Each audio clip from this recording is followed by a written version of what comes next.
Hello, hello nhớ trong sẽ đời lưu sẽ giả chọn đồ nó của cho bây giờ loạn ký và có xa xí có xa cơ loạn ký của khe bây giờ loạn ký đó có tất cả đi hết tía cú xa nó mỏ cái chuyện tía I want to eat cái tía cú trái plá cái chuyện tía I am hungry.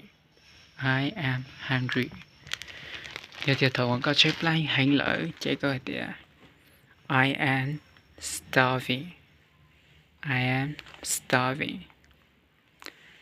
Thầu có ta tạo nằm mò coi tía I am eating. Thầu có thứ nằm mò ta lỡ chạy coi tía I am eat.